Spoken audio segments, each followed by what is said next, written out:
Hello, I'm Jonasz Rewiński, and this is Military Mind. Armed conflicts, defense and security, land, sea and air. We've got you covered.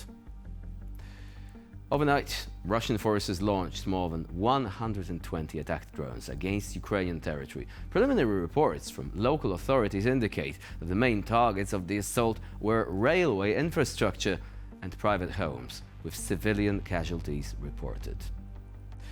In Kharkiv, one person was injured and a manufacturing facility and several private houses were damaged after 3 Shahed drones struck the city's central district.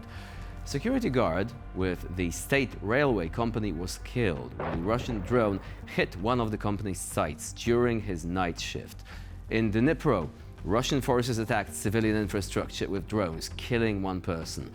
Meanwhile, in Russia, drones reportedly targeted the Stavrolen petrochemical plant in the city of Budyonovsk in the Stavropol region early Wednesday morning. According to Russian Telegram channels, explosions were heard following the announcement of an air raid alert.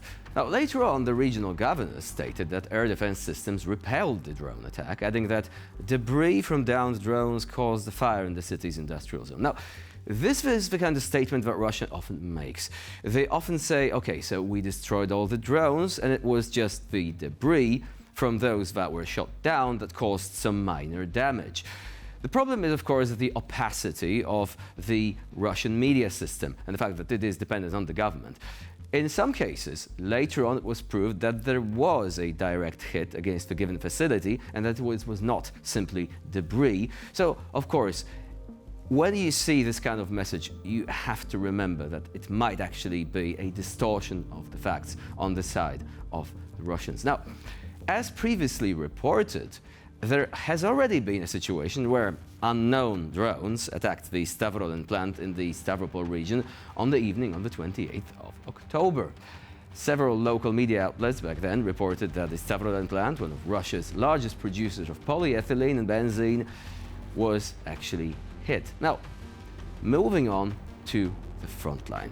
According to Russia's defense ministry, Moscow's forces have taken full control of the eastern part of Kupiansk in Ukraine's Kharkiv region and are actively advancing inside the city of Pokrovsk in the Donetsk region. However, Ukrainian military sources say the defense of Kupiansk is not facing the same evacuation challenges seen in other parts of the front. They confirm that the city is constantly hit by guided bombs, but believe a counter-clearance operation to expel Russian assault units remains possible, though extremely difficult. At the same time, they acknowledge that if Russian forces do eventually capture Kupiansk, it is unlikely to happen quickly. Further south, in the Zaporizhia region, Ukrainian troops have been forced to withdraw from positions near 5 settlements due to heavy Russian assaults and the destruction of defensive fortifications. Russia's defense ministry has claimed that its forces have captured Novo-Uspenivske along the road towards Huliapole. Ukraine's deep state open-source intelligence project also reported Russian advances near the settlements of Slatke and Yablukove, north of Huliapole. According to their assessment, the grey zone in the area has significantly expanded, largely due to Russia's superiority in manpower, posing a growing threat to Huliapole from the northeast. Deep state analysts note that the recent Russian breakthroughs in the eastern Zaporizhia region indicate a partial collapse of Ukrainian defensive lines near Huliapole and warn that the city could face partial encirclement within the coming weeks. Russian troops continue to lay waste to the Donbass. Now, Mirnograd in the Donetsk region has found itself under attack. Now, the footage coming up shows the aftermath of the FAB 3000 and the FAB 1500 aerial bombs used by the Russians to strike residential high-rise buildings. Powerful explosions literally leveled entire neighborhoods, turning houses into piles of concrete and rubble. The Russian army no longer distinguishes between targets. It simply erases cities where people lived just yesterday. This is what the Kremlin's forces' latest efforts to rescue the Donbass residents actually look like.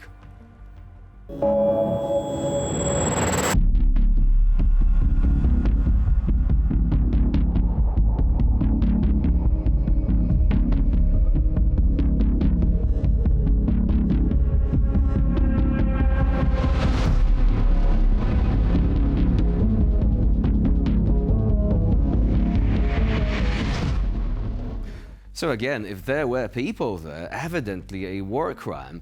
Meanwhile, the Taurus and the Tomahawk missiles are still rusting in their warehouses instead of helping Ukraine win this war against Russian aggression. Just saying. Now, moving on to our next story of the day. Taking advantage of thick fog on a recent morning, a Russian column of motorcycles and cars advanced into the southern part of Pokrovsk, attempting to secretly move assault groups closer.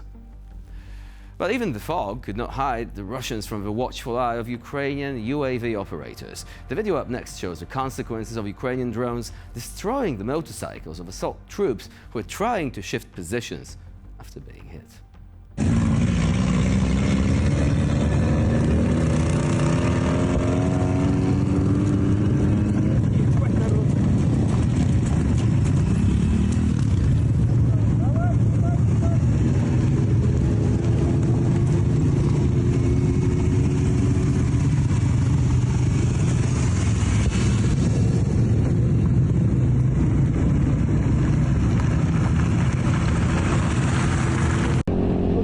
Налево надо будет поворачивать. Сейчас. Аккуратнее, Фипик. Маленький. Вот сейчас вот там куда-то налево надо было будет уходить потом, понял? Да. Аккуратнее, аккуратнее.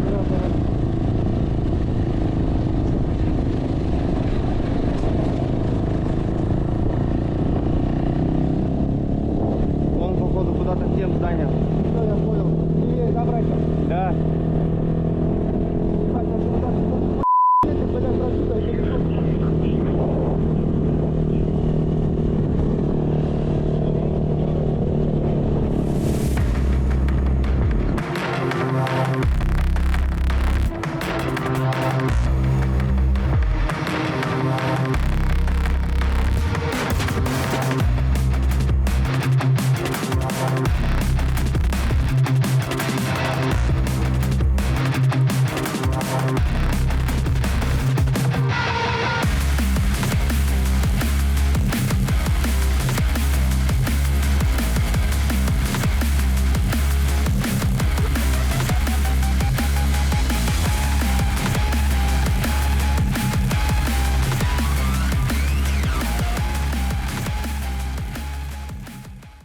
Of course, this is a kind of cause and effect kind of video. I mean, the very first part, that was really broadly commented on social media. When people saw this advancing column, really hard to compare it to anything, really. I mean, some people said it's a bit like Mad Max, but the Russians are not cool enough to be Mad Max. Others said it's a bit like ISIS, like the fundamentalists who are actually riding their pickup trucks through the desert with machine guns to wreak havoc. Hard to disagree with that. I mean, this really looks like it was just thrown together, all these vehicles with no doors and these motorcycles. Well, later on, of course, the lack of armor has made itself known to the Russians as they were being decimated by Ukrainian drones, as we saw in the second part of the video, namely the results. Still, it's hard not to say that this is an army in crisis. Russia is really struggling with maintaining the image of being an army of a superpower when it is sending its soldiers with no protection on missions like that. Now, we're going to move on to the next one. During another offensive in the Donbass, Russian troops once again demonstrated their professional incompetence. A video distributed by the Russians themselves shows one of their tanks exploding after going over the Russians' own mine, which had been planted on the route the offensive was supposed to take. The result was complete immobilization of the vehicle and panic among the crew. Not only did the Russian side suffer losses, but they also filmed their own defeat. Поехали, Ашиша! Горыныч! Едет!